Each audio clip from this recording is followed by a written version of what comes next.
frente los neutrófilos, ¿ya? Los neutrófilos, o los polimorfos nucleares neutrófilos, ¿ya? Son el caballito de batalla que nosotros tenemos en el cuerpo, ¿ya? Los neutrófilos son los que están circulando, y cuando se genera un proceso inflamatorio, ¿ya?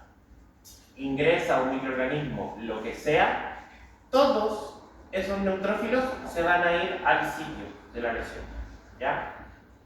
Y después es lo que uno pasa que, ¿no es cierto?, el sistema inmunológico como que se activa y recién ahí empieza el aumento de células blancas.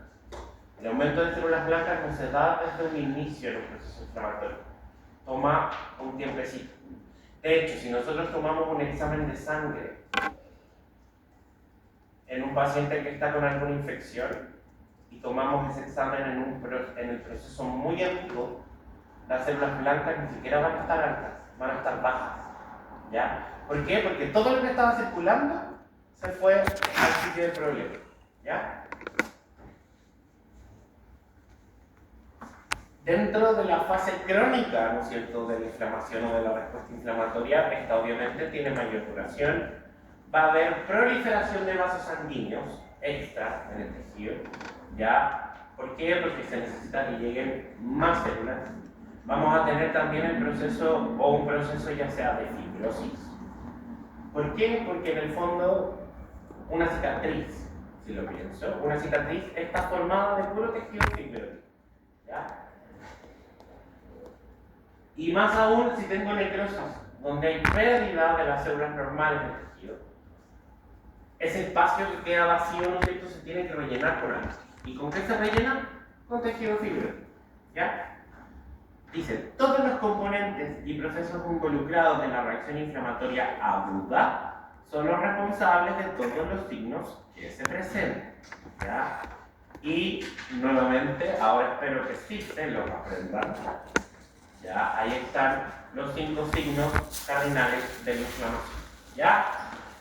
Cada signo se produce o se genera, para no repetir la palabra, producto del proceso que ocurre, ¿ya? Por ejemplo, el rubor. ¿Qué es el rubor? ¿No es cierto? Que la zona se ponga rojita, ¿verdad? Y ese enrojecimiento, ¿por qué se produce?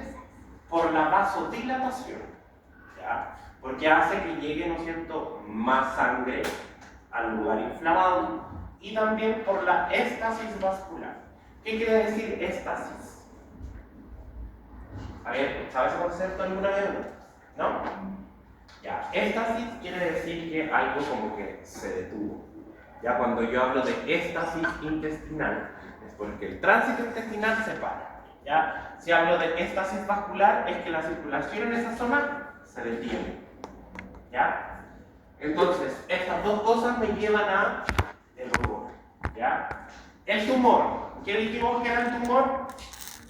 La edematización, ¿verdad? Que se nos inflame, que aumente de tamaño, ¿no es cierto?, esto que está inflamado. Esto va a estar dado, primero, por el exudado inflamatorio. Y eso sabemos que se va a producir por la vasodilatación, ¿verdad? Y también por el exceso de sangre que va a llegar. El calor, que es que, ¿no es cierto?, la zona inflamada aumente de temperatura, se va a producir por la vasodilatación y el aumento del metabolismo. Ya sabemos, aquí, ¿no es cierto?, es el tema de si me pego en un dedo, ¿verdad? Está expresado como él nos dice.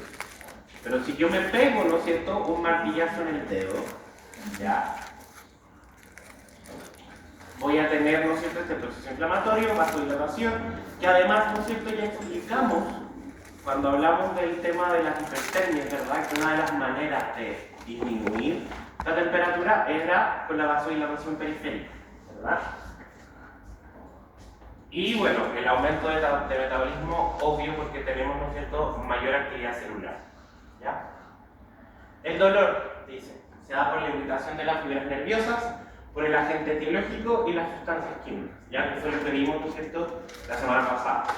Podíamos tener, ¿no es cierto?, receptores, ¿verdad?, que eran los nociceptores, que son los que se activaban, ¿ya? Que cuando teníamos un proceso inflamatorio, ¿no es cierto?, estas citoquinas proinflamatorias bajaban el umbral de sensibilización de estos nociceptores, ¿verdad? Por lo tanto, aparece, ¿no es cierto?, lo que es el dolor. Y la pérdida de la función, ¿no es cierto?, que es la incapacidad de un órgano afectado de cumplir su función, que eso también ya lo hemos explicado, ¿no es cierto?, con el ejemplo básico del esguince de tobillo. Que si yo apoyo, ¿no es cierto?, todo el peso en ese tobillo, me va a doler. Si por lo mismo es que, ¿no es cierto?, uno cojea cuando algo le duele para evitar apoyar, ¿no es cierto?, todo el peso ahí.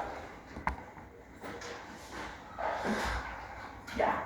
La respuesta inflamatoria aguda, dice, comprende una secuencia de eventos importantes, así como los mecanismos estructurales y moleculares que están de base a estos procesos. También se conoce, dice, que son los distintos mediadores químicos los que contribuyen a que ocurran dichos eventos. Ya, fíjense, ¿qué hace la histamina? ¿Dónde habíamos dicho que, o habíamos hablado de histamina en las clases anteriores? ¿En qué tema?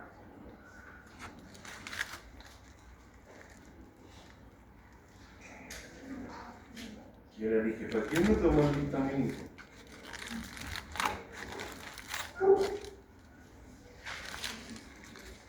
¿A qué uno toma el histamínico?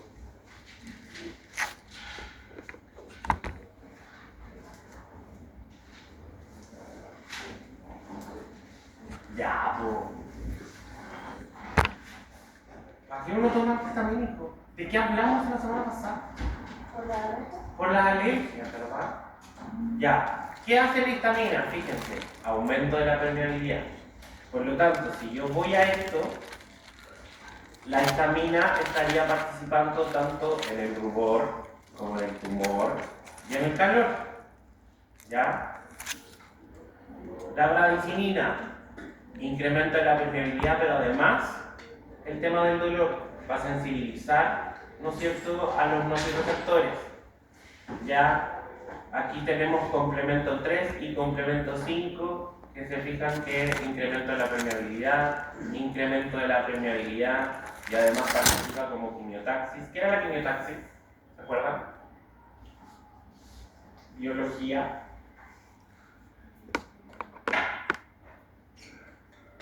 Quimiotaxis es cuando yo llamo a una célula a través de una sustancia química, como una citoquina.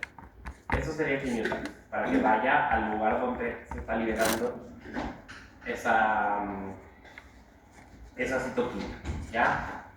Fíjense, las prostaglandinas, que también sabemos que, ¿no es cierto?, participa en el ciclo del ácido araquidónico, ¿ya? Que es lo que básicamente inhibimos cuando damos un antiinflamatorio, ¿ya? Fíjense, produce vasodilatación, dolor, fiebre y activa además otros mediadores, ¿ya? La interleuquina 1, el factor de necrosis tumoral, ¿ya? Que también hablamos de esto como pirógenos endógenos, ¿verdad? Fíjense, son proteínas que generan una reacción de fase aguda, activación endotelial y quimiotaxis, ¿ya? El óxido nítrico, incremento de la permeabilidad, vasodilatación y citotoxicidad, ¿ya? ¿Ven? Cada uno de estas citoquinas, ¿no es cierto?, va a generar un efecto independiente con respecto al proceso inflamatorio y obviamente como están todas liberadas, se potencian, ¿no es cierto?, o su efecto se potencia entre todos, ¿ya? Vamos con los acontecimientos vasculares durante el proceso, ¿ya? Que obviamente el proceso más importante, ¿cuál es? Es la vasodilatación, ¿ya? ¿Vamos bien hasta acá? ¿Seguro? ¿Ni una duda? Ya. Dice, secundario a una lesión, vamos a tener un periodo transitorio de vasoconstricción arteriolar. ¿Por qué se va a producir esa vasoconstricción arteriolar? ¿A quién se le ocurre?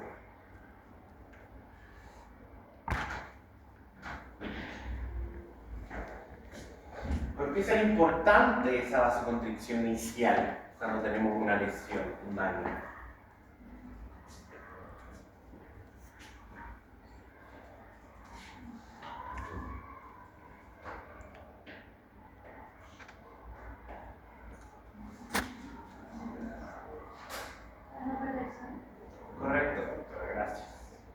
¿ya? Esa vasoconstricción se da para evitar la pérdida de sangre, ¿ya? O mayor pérdida de sangre. Pero ¿qué ocurre? Después dice, aparece la histamina. Y ya vimos, ¿no es cierto?, que la histamina me va a producir vasodilatación, ¿ya? Pero también va a haber una hiperemia activa. ¿Qué significa hiperemia? Cuando yo hablo de mucosas hiperémicas, ¿a qué se referirá eso? ¿Ah? ¿Que está muy roja? O sea, la hiperemia se va a traducir en eso. La hiperemia como concepto, la hiperemia como concepto es el aumento de sangre. ¿Y cómo se va a traducir el aumento de sangre? Es el concepto, el enrojecimiento y la... ¿Ya? Dice, la histamina es un mediador de fase aguda. Entonces, ¿qué va a hacer? Dice, genera o es producida en los gránulos de las células cebadas, basófilos y también las plaquetas. ¿Ya? Y dice, es secretada en respuesta a lesiones de tipo físico y ante la presencia de agentes inflamatorios. ¿Como cuáles? Como las moléculas del complemento. C3A, C5A, proteínas lisosomales y la interleuquina 1 y la interleuquina 8. ¿Ya? Además, porque estamos hablando, ¿no es cierto?, de una lesión que va a haber, ¿no es cierto?, daño a nivel epitelial. Las células endoteliales producen el óxido nítrico, ¿ya?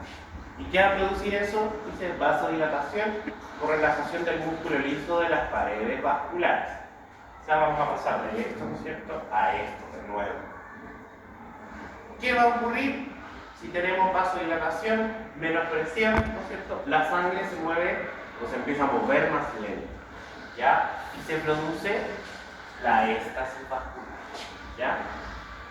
Dice, por aumento de la permeabilidad y aumento de la viscosidad sanguínea en vasos de menor calidad, ¿ya? Y dijimos que la éstasis vascular, ¿a qué signo apoyaba de la inflamación?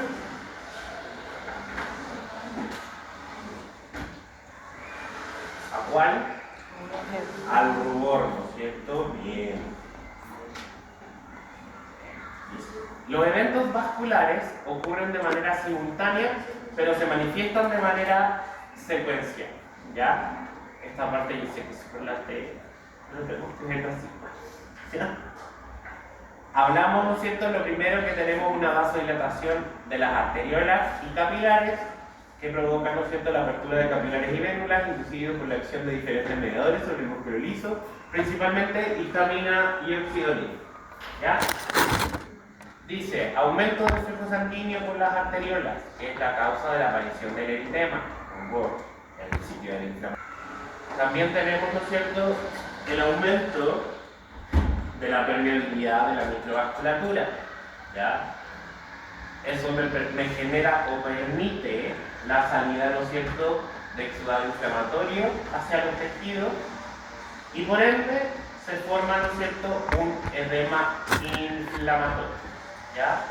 Y eso es lo que nosotros veríamos como tumor de los signos de la inflamación, ¿ya?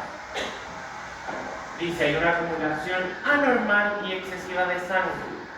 La salida del líquido provoca un aumento de la viscosidad de la sangre, lo cual aumenta la concentración de los glóbulos rojos, produciendo congestión venosa, ¿ya? Disminución de la velocidad de la sangre en pequeños vasos, éstasis sanguínea, ¿verdad? Acumulación periférica de leucocitos, marginación y pavimentación leucocitaria. Eso es un proceso que vamos a ver después, ¿ya? Y al mismo tiempo, dicen, las células endoteliales son activadas por los mediadores de la inflamación, expresando moléculas de sus membranas que favorecen la adhesión de los leucocitos, fundamentalmente los neutrófilos, ¿ya? Yo les había dicho, ¿no es cierto?, que los neutrófilos eran los caballitos de batalla, eran los primeros que llegaban, ¿no es cierto?, al lugar del daño. Por lo tanto, esto que ocurre en las células endoteliales ayuda a que estos neutrófilos, ¿no es cierto?, puedan salir y llegar al tejido lesionado. Dice, el paso de leucocitos Polimorfo nuclear neutrófilo en primer lugar, seguido por los macrófagos desde el vaso al intersticio. ¿Ya? Esto dice se llama migración celular con formación de infiltrado inflamatorio. ¿Ya? ¿Qué dijimos que características tenía el infiltrado inflamatorio cuando hablábamos del sudado y transudado? ¿Se acuerdan?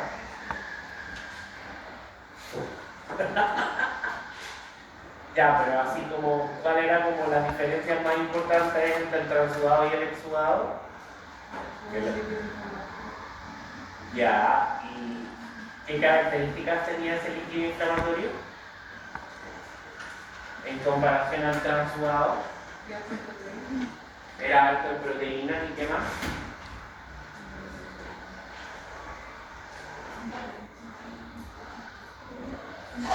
Aparte de proteínas, ¿qué otras cosas tenía? Células.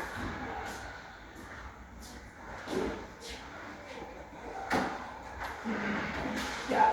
La alteración de la permeabilidad constituye la característica principal y de mayor especificidad en la inflamación aguda. ¿Ya? ¿Y qué es lo que va a generar esto, no es cierto? Que se forme este exudado inflamatorio, que eso pueda salir, ¿no es cierto?, al tejido, al intersticio. La pérdida de proteínas del plasma, dice, reduce la presión coloidioosmótica intravascular y el incremento a nivel intersticial. Entonces, ¿qué dijimos que pasaba cuando disminuía la presión coloidioosmótica o presión osmótica? ¿Qué pasaba con el líquido?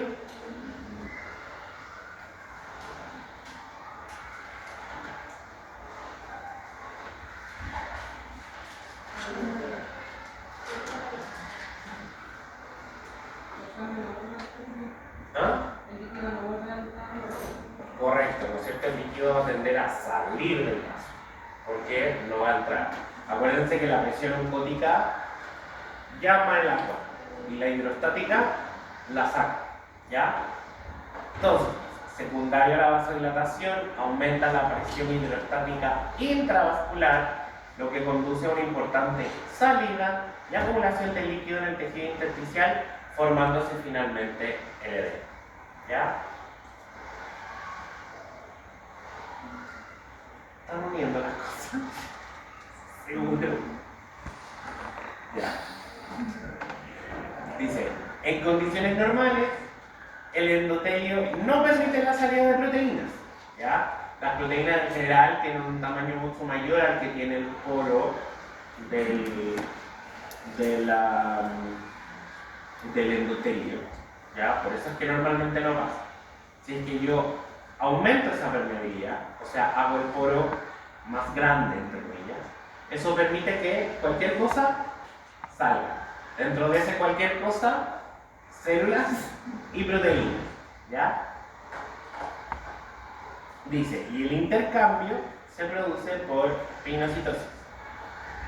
Si se tiene en cuenta que el intercambio de líquido y la permeabilidad vascular dependen estrictamente de la integridad del endotelio, entonces dice, vale preguntarse, ¿cómo pueden ser vulneradas las bases morfológicas del endotelio durante esta reacción inflamatoria?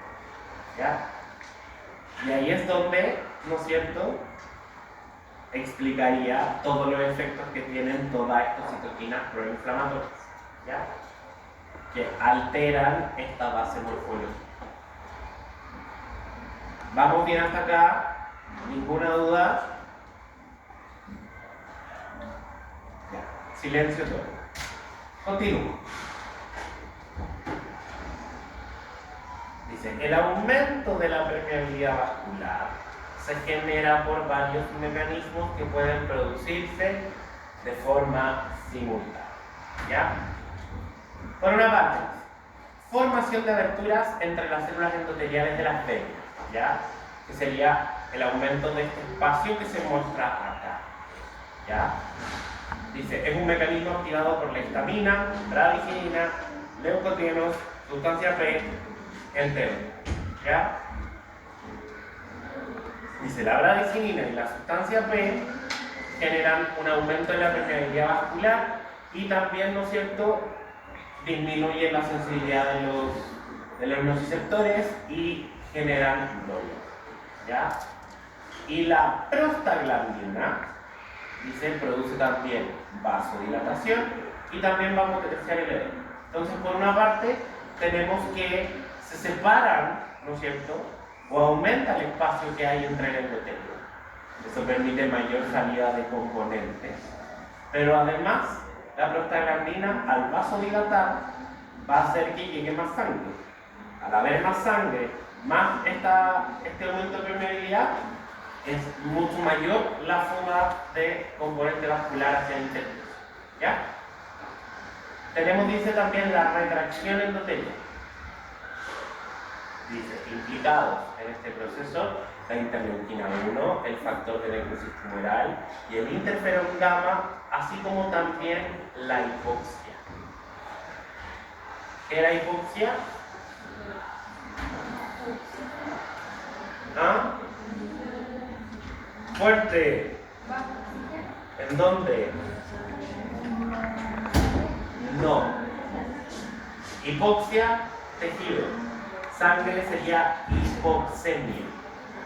Porfa, no se les olvide. La terminología emia hace alusión a la sangre. Todo lo que termine en emia, como hipoxemia, anemia, ¿qué otra cosa? Proteinemia, ¿ya? Habla del contenido en sangre, ¿ya? Dice, la interleuquina 1 y el factor de necrosis tumoral son producidos por macrófagos activados, ¿ya? Dice, además, el aumento de la permeabilidad y la agregación de neutrófilos contribuyen o van contribuyendo al daño tisular, ¿ya? El aumento de la transitosis. La transitosis es el transporte a través de las células, ¿ya? O sea que pasan de un lado al otro. Dice, la lesión endotelial directa, con necrosis y desprendimiento de células endoteliales, también me va a producir, ¿no es cierto?, esto. Principalmente lesión mediada por leucocitos.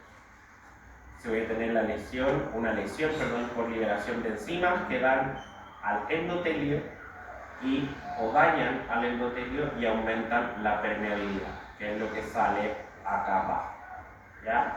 Se fijan que esos neutrófilos, sobre todo si tenemos además endotelio dañado, obviamente si tenemos una célula que está dañada, está muerta, el sistema inmune lo lógico que haga es que destruya esa célula, saque esa célula para poder reparar, y al sacar esa célula el espacio que queda es mucho mayor, por lo tanto también aumenta, ¿no es cierto?, la permeabilidad, ¿ya?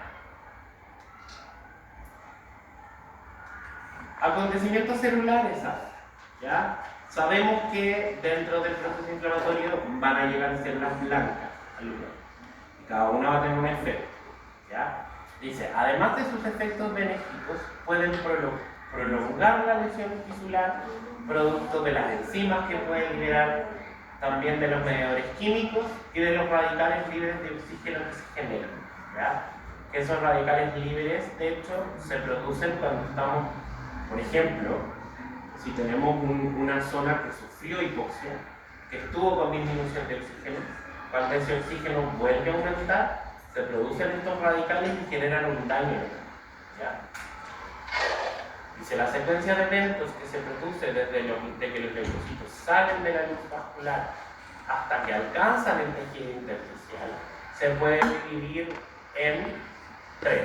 Tenemos, en el fondo, eventos intravasculares, ¿ya? O sea, que ocurren dentro del vaso sanguíneo, que ahí tenemos la marginación, el rodamiento y la adhesión.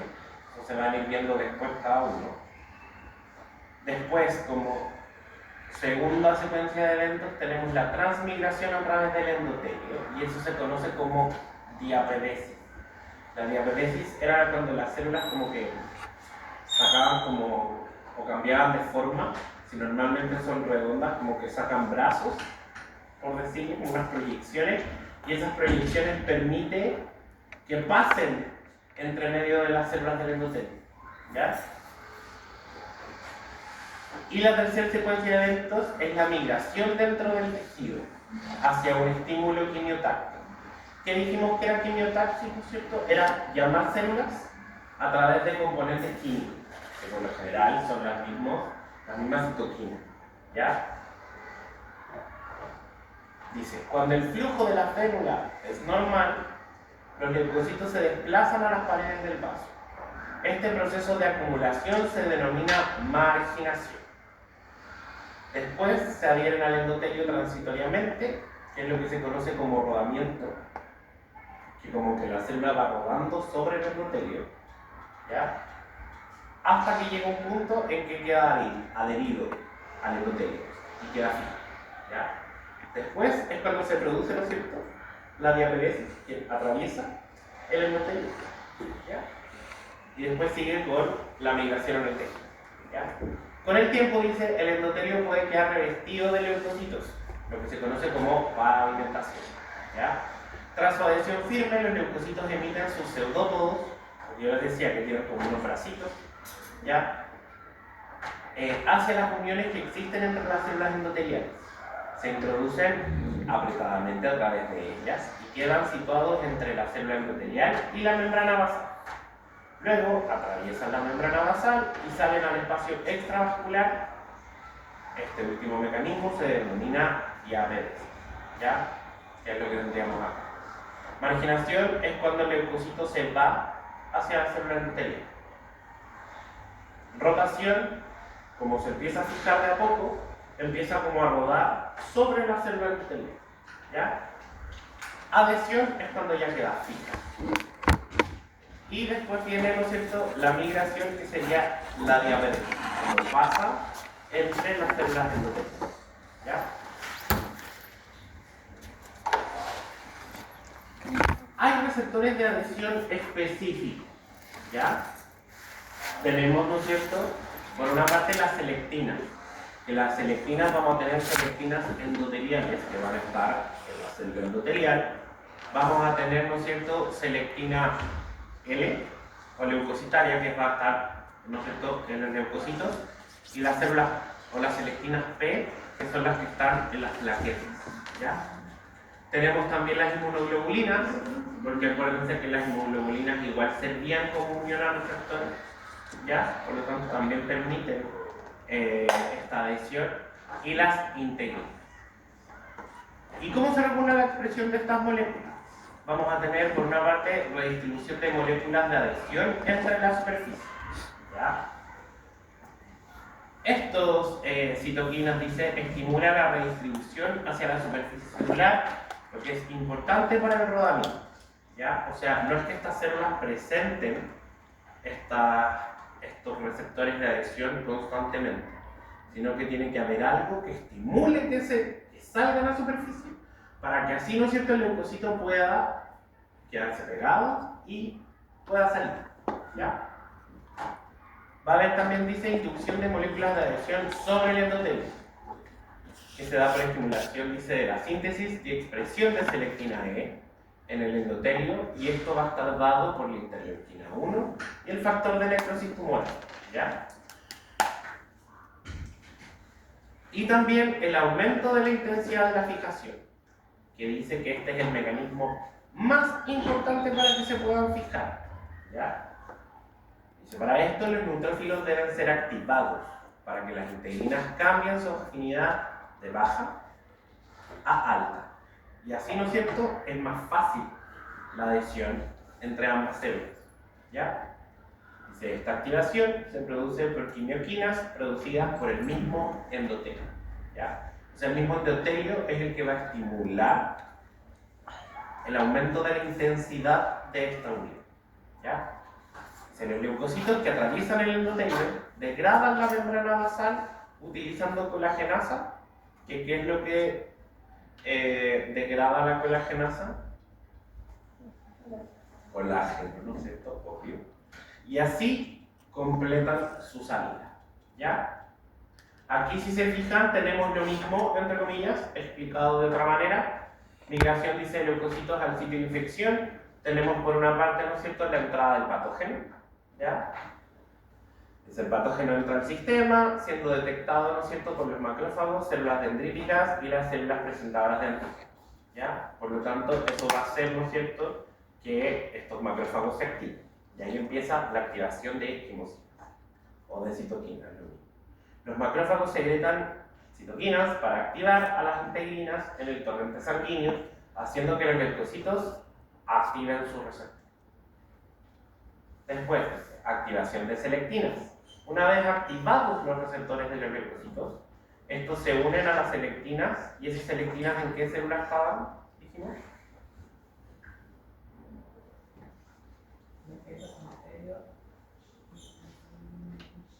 Y en los leucocitos.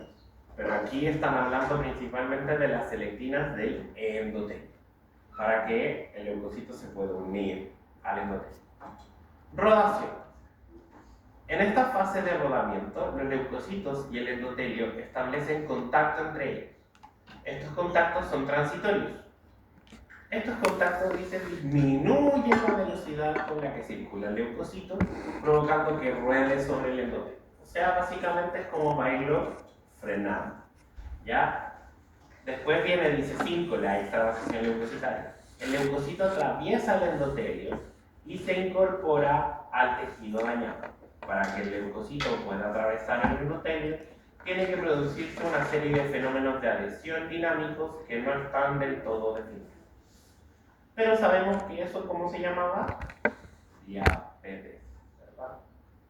Y migración transcelular, dice, los leucocitos, aunque de forma menos frecuente, pueden llevar a cabo la extravasiación moviéndose a través de células endoteliales en vez de desplazarse entre las células. Quimiotaxis. Entonces, la quimiotaxis, ¿no es cierto?, es lo que llama a una célula a que se dirija al lugar donde tiene que ir. ¿Ya?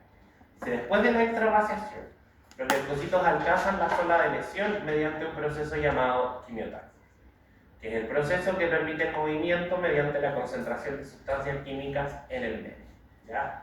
O sea, si yo tengo una célula bañada en el intersticio que va a producir esta sustancia quimiotáctica, como aumenta la concentración en ese lugar, eso es lo que hace que las células que captan esta señal vayan. ¿Ya? Dice, los factores quimiotácticos los podemos dividir tanto en exógenos como endógenos. ¿Ya? Aquí es como lo mismo que vimos, entre comillas, ¿no es cierto?, en lo que era la fiebre, ya que teníamos pirógenos exógenos. ¿Y cuáles eran los pirógenos exógenos?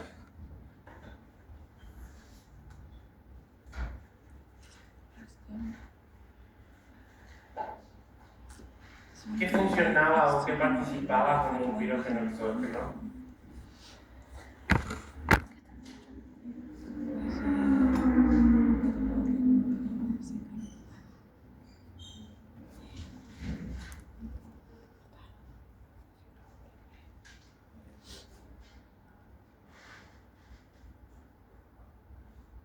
Los microorganismos, las bacterias, los virus, ¿ya? Acá ocurre lo mismo. ¿Ya? Estos agentes o factores quimiotácticos exógenos puede ser la misma presencia de una bacteria o de un virus, de una toxina, etc. ¿Ya? Los agentes endógenos, dice, tenemos componentes del sistema del complemento, específicamente el C5A, que dice es un potente quimiotáctico para neutrófilos, monocitos, eosinófilos y basófilos. ¿Ya?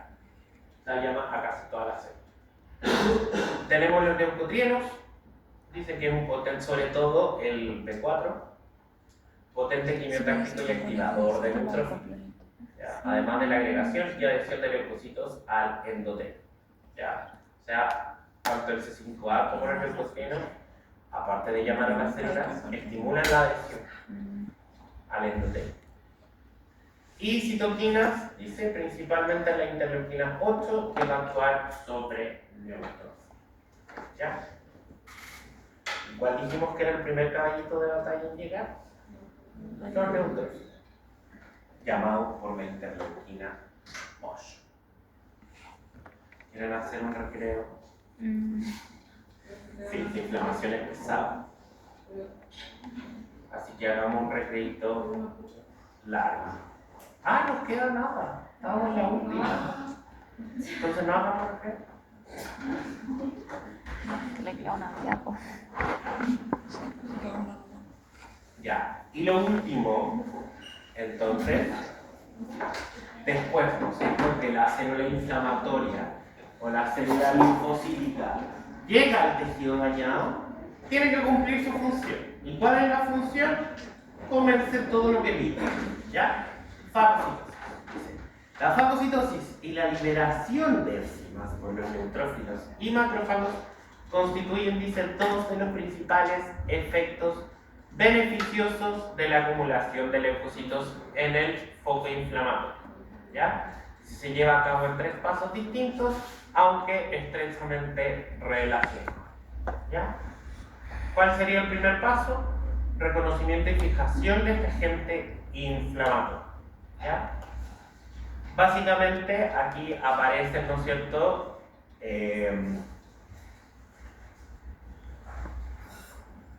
componentes, receptores, ya, el sistema de complemento también, ¿no es cierto?, que me va a fijar este agente, ¿ya?, para que después llegue, ¿no es cierto?, el neutrófilo, el macrófago o lo que sea, ¿no es cierto?, y lo pueda destruir.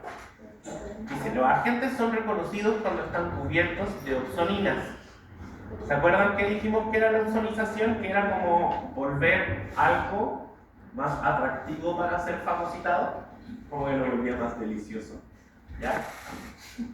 Entonces dice, estas opsoninas que se unen directamente a los receptores de leucocitos. Las opsoninas más importantes son el fragmento FC de la IgG, o sea, la hemoglobina G, el componente C3b, proteínas plasmáticas de fijación como las lectinas, denominadas colectinas, que se unen a la pared celular de los microorganismos. Después, ¿qué pasa? Ya se fijan, aquí tenemos, ¿no es cierto?, el bicho humano con su antígeno y, ¿no es cierto?, esta opsonina que se fija al microorganismo. Cuando esto es reconocido, ¿no es cierto?, se forman también como 2 pseudópodos que van a abrazar, ¿no es cierto?, este microorganismo, que es lo que se muestra aquí. Se forma este englobamiento. El englobamiento ocurre por medio de pseudópodos hasta que se forma un fagosoma. Fagosoma básicamente es una vacuola que tiene lo que acaba de fagosomar. ¿Ya? Dice, la membrana del fagosoma se fusiona con gránulos lisosomales, descargando, ¿no es cierto?, estos últimos subcontenidos. ¿El lisosoma qué es? Es una vacuola con enzimas. Entonces tenemos un lisosoma y un fagosoma que se deben fusionar. ¿Ya? Y cuando se fusionan, eso pasa a llamarse fagolisosoma. Así de simple, fagolisosoma. Entonces, ¿no es cierto?, las enzimas que están dentro del lisosoma pasan al fagosoma y destruyen lo que hay allá adentro. Ese sería el paso 3. Por medio de mecanismos oxidativos o enzimas proteolíticas del fagolisosoma, que dijimos que era el fagolisosoma, la unión del lisosoma con el fagosoma. ¿Ya? Si las enzimas lisosómicas no son capaces de destruir el agente, este se multiplica e induce lesión tisular y necrosis. Que básicamente es lo que pasa, ¿no es cierto?, cuando uno se enferma. ¿Ya? Cuando uno se enferma, cuando el sistema inmune no logra reducir el agente dañino. ¿Ya? Si no lo logra reducir en este caso, con este proceso de fagocitosis, ¿ya?, como que ese microorganismo sale y dice, ok, me voy a multiplicar. Y al multiplicarse, ¿no es cierto?, por ejemplo, una bacteria, ahí destruye las células y tenemos expansión de esta bacteria, ¿verdad? Ya.